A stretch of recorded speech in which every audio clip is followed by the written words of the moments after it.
Saudara, seperti yang kita ketahui bersama, jantung merupakan organ vital yang berfungsi untuk memompa darah ke seluruh tubuh. Maka dari itu, penting nih untuk kita semua menjaga kesehatan jantung sebaik mungkin.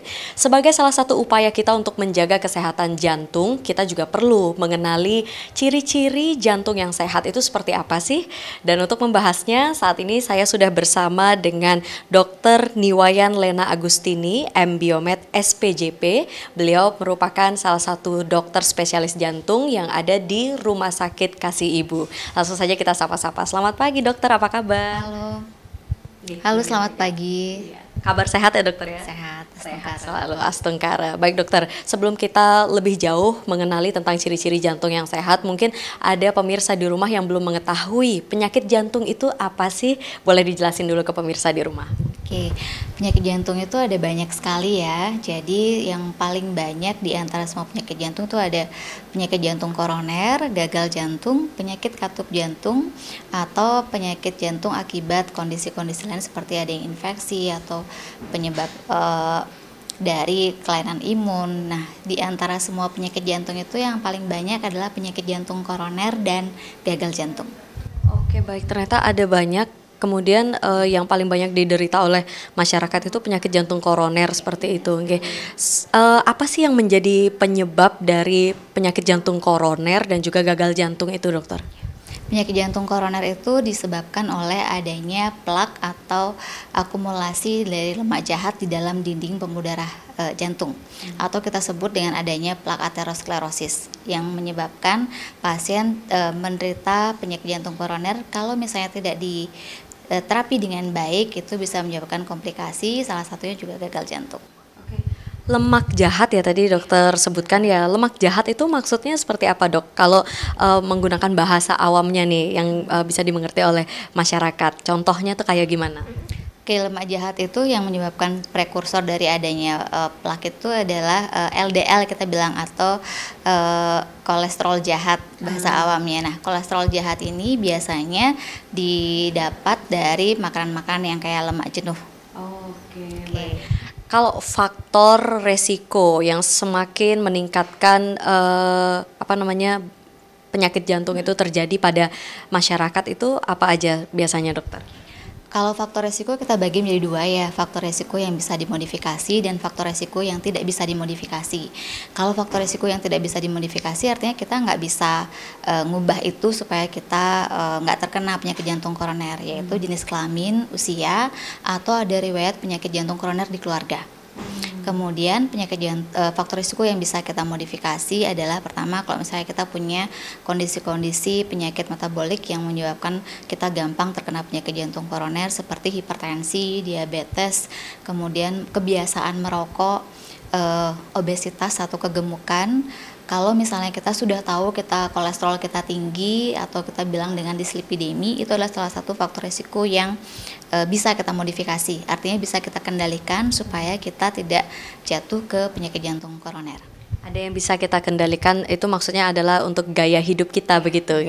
Tadi disebutkan ada yang tidak bisa kita kendalikan, tidak bisa kita modifikasi begitu ya. Salah satunya itu adalah gender, perempuan atau laki-laki. Berarti itu memang ada ada bedanya begitu ya? Iya, kalau laki-laki itu resiko untuk terkena penyakit jantung koroner lebih tinggi dibandingkan perempuan. Biasanya 2 kali lipat lebih tinggi. Karena kalau misalnya perempuan itu masih ada hormon estrogen sebelum dia menopause ya, masih ada hormon estrogen yang melindungi untuk risiko terjadinya penyakit jantung koroner. Oh, sebelum menopause berarti makanya banyak juga yang bilang bahwa kenapa sih sakit jantung itu biasanya diderita oleh orang yang dewasa atau bahkan lanjut usia gitu ya, karena faktor menopause itu berarti.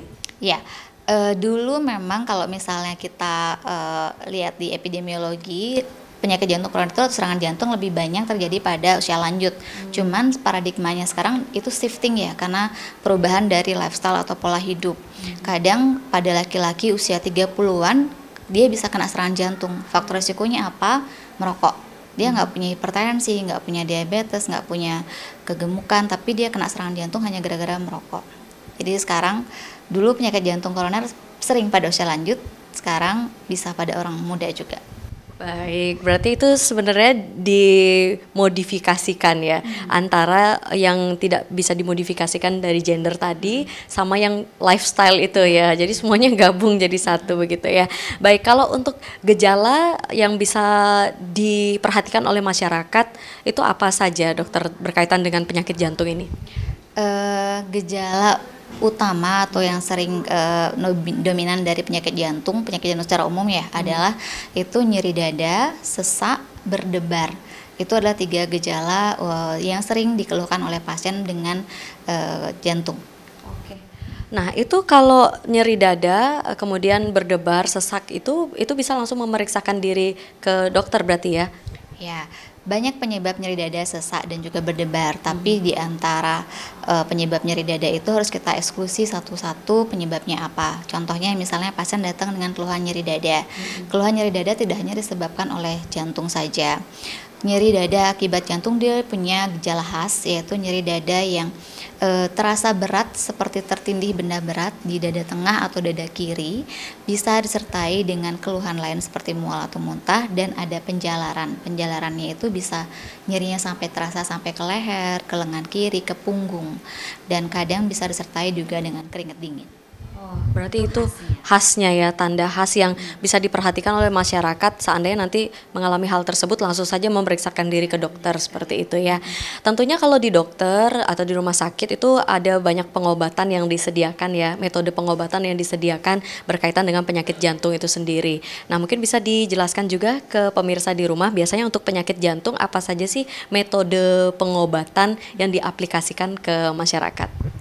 Oke, kalau metode pengobatan pasti yang utama kan kita ubah lifestyle-nya dulu. Selalu kita start non medikamentosa dan medikamentosa itu selalu kita kombinasikan, artinya dengan obat dan tanpa obat harus kita kombinasikan. Kalau non medikamentosanya lifestyle harus diubah, jadi benar-benar harus pola hidup sehat.